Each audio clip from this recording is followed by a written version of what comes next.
Today, ladies and gentlemen, we're breaking down the $114,859 dividend portfolio, dripping $450 a month or $5,401 a year. We're going to break down all of the information you guys have been asking me about in that comment section below that has to do with FX rates, Jewel Rage, GEO Group, RRSPs, and the future of my plan. So let's jump right into this.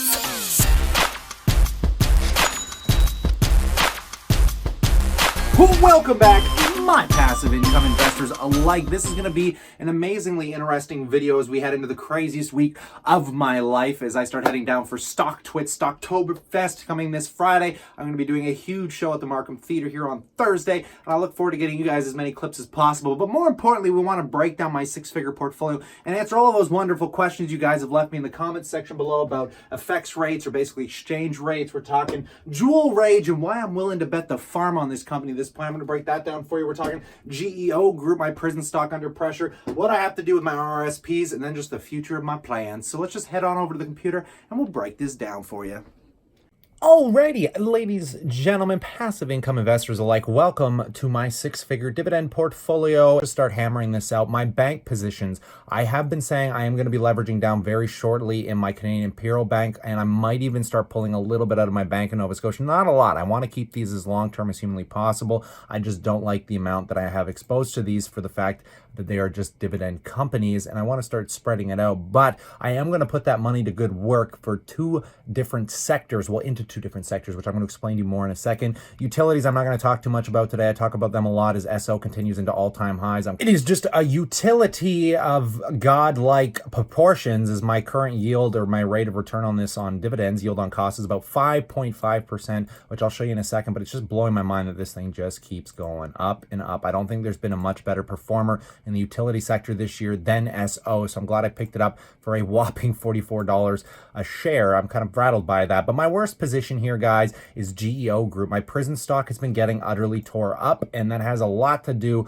with Bernie Sanders, Elizabeth Warren. I don't know what this company is. It's a private prison company, and essentially they pretty much are one of the dominating of one of two prison companies in the US that also have a national exposure. They own prisons in like Australia and things of that nature as well. But with its whopping 10.9% dividend yield, people are terrified of this because the government wants to unprivatize them. Not yet, but the people that are running, that I just mentioned, want to make these unprivatized. And I don't know what happens to a company when that takes place. Like, I don't know how you can't just bankrupt the company, and I don't know how you uproot the prison system, because essentially you'd have to buy us out as shareholders to unprivatize. I don't know how any of that works. So I'm really curious to see what's going to happen. But this thing is going to be in extreme volatility. And I'm going to look further into the news and break down more of this a little bit later on because of my it's my worst performing position, guys, and I'm sure some of you got led the wrong way by me telling you to buy this, but I'm still happy holding this. I bought it on the understanding that you can't really change the prison system. That's why I like the Yang Gang.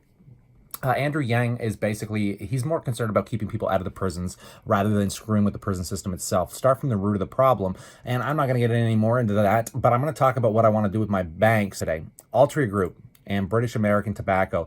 Altria Group has been punished so bloody horribly, like it's literally been just pile-drived into the ground, and it's fake news. And now when I see something like this and I see the effects that it's caused this company when its balance sheet hasn't changed this much, it takes to a video like this bad lung disease from vaping. And I want you to listen to this real quick. Let me crank that volume up for you and just get a good understanding of what the heck's going on here. I think this guy sums it up pretty good. Drug dealers are making products that look like the real stuff that you can get from Colorado where, recreational weed is legal, and they're selling it to people at a huge profit because there's a huge demand for it, especially in states where weed is illegal. However, these cartridges are being produced in an unsafe way. It's not regulated. It's the black market. You know what I mean? As of now, it looks like these bad actors are using very cheap cutting or diluting agents in their cartridges, and a lot of this stuff contains substances that you shouldn't inhale. Vitamin E acetate is one of those things that we've heard about. That is what's making people sick. I hope that I'm heard loud and clear by you guys when I say that the Royal College of Physicians in the United Kingdom still believes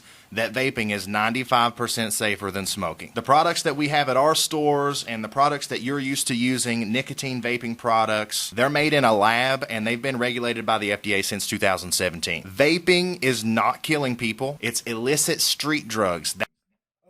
So I just wanted to use this guy's opinion because he's not a shareholder in these companies. He's actually just a vape shop owner. And I think that he really hits it on the head here as people read headlines and it makes them judge everything. And when I see something like this happen to a company, what goes off in my head is discount, discount, discount. And I cannot own enough of it. So I'm going to sell off some of my bank shares to buy into more Altria Group. I'm going to make them some of my largest positions. And I'm doing this out of pure understanding as a passive income investor that sees great value on discounts. And when we see a company like this, guys, where the books haven't changed fundamentally, the stock has been pressured down 50%, all I'm hearing in my head is dollar signs. Now come back to me in a year. I'm going to make this video, but come back to me in 2, 3, maybe 4 years, and I want to show you the profits that I'm going to sustain off this company. Now, I have a lot of exposure to this already in my other wonderful account here. This is my publicly traded account I'm going to explain to you more about, and well, they're not publicly, my managed account that I have to deal with taxes on,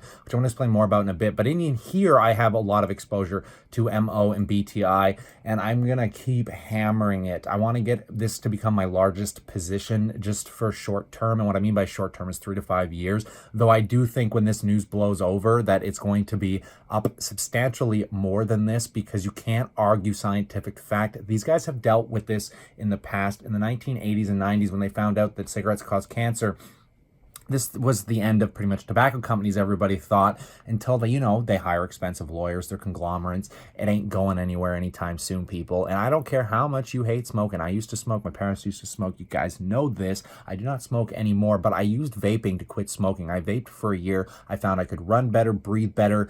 It was just a better substance overall, because when I put it down, there was a less addictive factor to it, and it was easier to quit than smoking actual cigarettes. And I can see this being a huge health benefit for people in the future that will come into light sooner rather than later with all these illegal illicit chemicals that have been introduced to the vape market, causing these handful of deaths. And I think there's about 500 recorded cases of people having lung issues. But vaping is not new, people.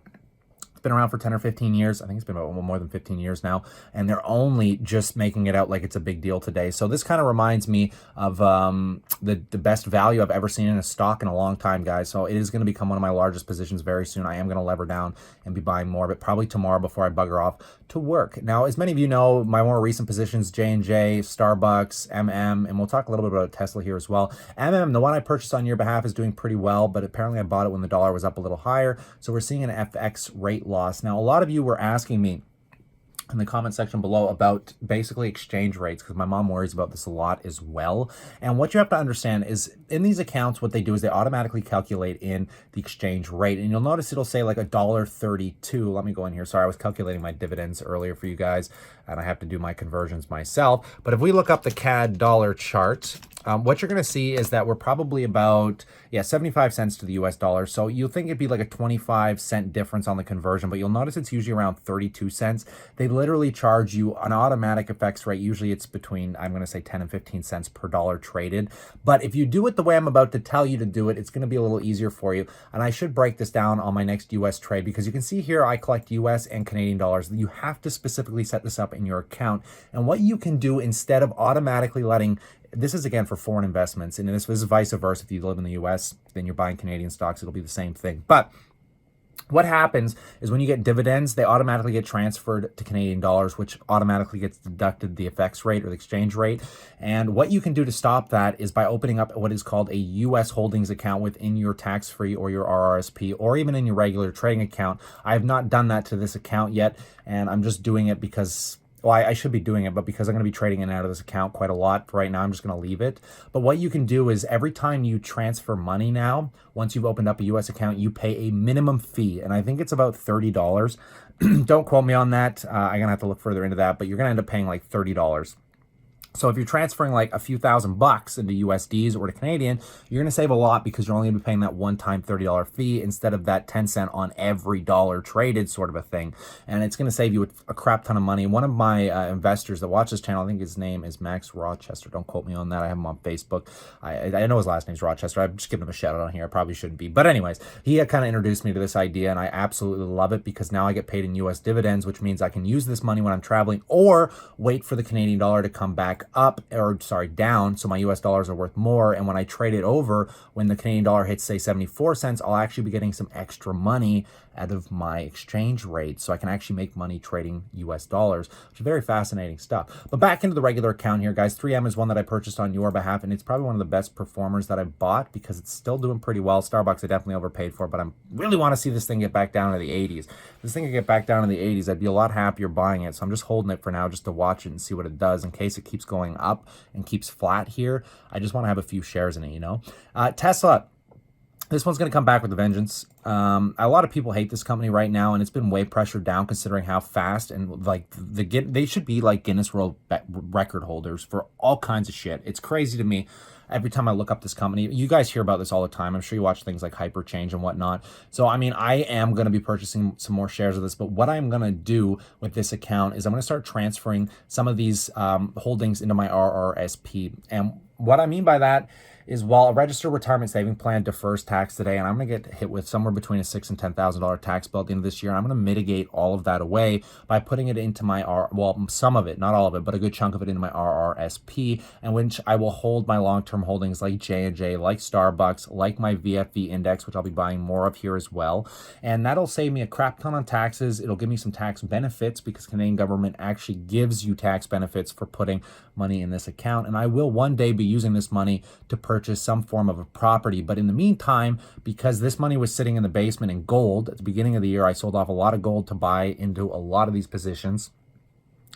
Essentially because it was sitting in the basement doing nothing anyways, being unprotected, and I'm always worried about it. I'd rather put it into that RRSP because then that way the government's not taking any of it and everything's going to be just A-okay when it comes to the tax stuff. But I am going to keep my BTI and my MO in this account specifically, and I'm going to try and find a way to keep some of my Tesla shares here as well. And that way I'm only going to be paying tax on, well, you know, somewhere between 15 and 20,000 instead of the extra money in here. And I am going to start levering that down. I will end up taking some profit probably on some BTI, but I need to keep some money in this account because at the beginning of next year, what I do at the beginning of every year is keep the minimum amount that I'm allowed to contribute to my tax-free savings account. Because in your tax-free savings account every year, you're usually allowed, they kind of go up with it, but usually it's about 6,000 you can personally contribute without getting penalties. And I did that right at the beginning of this year, which we can see, guys, I contributed literally January 1st and started buying positions in here. And I will be doing the same next year. So I will be paying the tax on probably about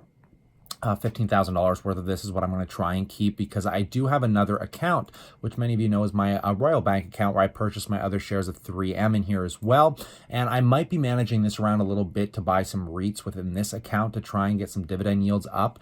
And what I'm going to do is put my 3M position into my RRSP and then try and scale it over time, perhaps with the dividends that come in. But I'm just playing the game right now, and I'm just keeping these thoughts up in the air because I probably won't end up using this money to purchase an online business, which I've talked about a lot, because one, I do not have enough money right now to get into it. I'm not too comfortable or educated enough yet to be comfortable doing it. So what I might do is take a tiny bit of this money, invest it into a laptop, sell my desktop, and then be able to work on my websites no matter where I am and really start hammering that in, which I will explain more about at the end of this video. In the light of that, let's just jump into the dividends, which many of you are aware of. I love the way Scotiabank sets up the dividends. It shows me how much I'm getting paid. October is going to be one healthy month, and along with November, I'm getting some decent chunk change coming in from this account.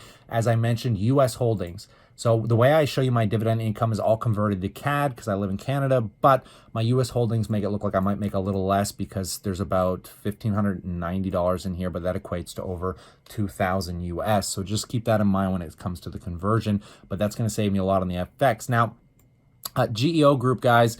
Oh man, this one's been kicking me in the bag, but I'm going to hold on to it. We just got to get through the next election, see how that goes over. Apple, like I said, you're going to have to be paying attention to that news that comes out because they're growing all their other services. Most people still keep the spotlight on that iPhone and how much they're moving, especially with the new releases that just came out. But like I said, the ones I'm focusing on this year, guys, like I said at the beginning of the year, will be BTI and MO. I think these guys are greatly undervalued. The dividend yields are unreal, and I'm going to build the living shit out of those suckers. And like I said, 5.6 6.1. Wow, okay, that's my current dividend yield on SO. Killing it on that position. Wish I owned some more of it, but not much I can do about that at the momento without paying a healthy premium. Other than that, guys, we can see my bank positions bring in huge dollars as well, but I am going to lever these down slightly. I'm probably take about 3,000 out of CM soon and maybe about 1,000 out of BNS to reposition them into probably MO and BTI and leave a little bit on the side for some REIT purchases at the beginning of the year, because I will probably transfer out of some of the other positions that I own here in this managed account from BTI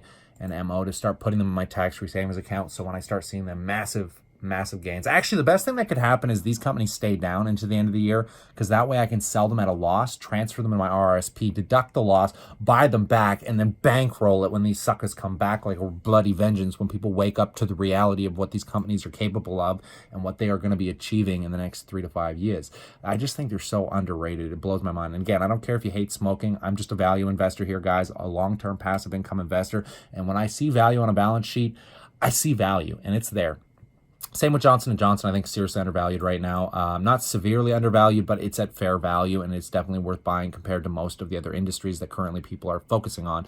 Other than that, guys, I don't have much else to say here. You can see my Vanguard index is paying me $63 a year. Nothing crazy. I'm holding this for a long-term, lifetime sort of deal unless I decide to buy real estate. So I don't really care what it does. I just want it to be protected and safe. That's why I bought the index, baby. I hope you guys enjoyed this quick video, but let's finish up with the future, shall we? Just slap a like, consider subscribing. I put a lot of hard work into this for you guys. Now, for my future and what I'm planning on doing, I just have to get through these next about a week and a half, guys, and I am so looking forward to being able to finally sit down and start hammering out some websites. As I told you guys, I'm going to focus my future on passive income sources and my full-time career as a magician, which is going to be a ton of fun for me, but more importantly, the time to actually work on this YouTube channel as well and take you guys on the full journey of this as I try and get into live streaming, which we are 175-ish subscribers away from finally being able to do a proper live stream, which I am dying for. And I'm going to pick up a new laptop soon, so hopefully I can interact with you guys no matter where I am and answer your questions, which I also am planning on putting together a course for Canadian investors. There's just not enough information out here, in my opinion, for Canadian investors to know exactly about real estate,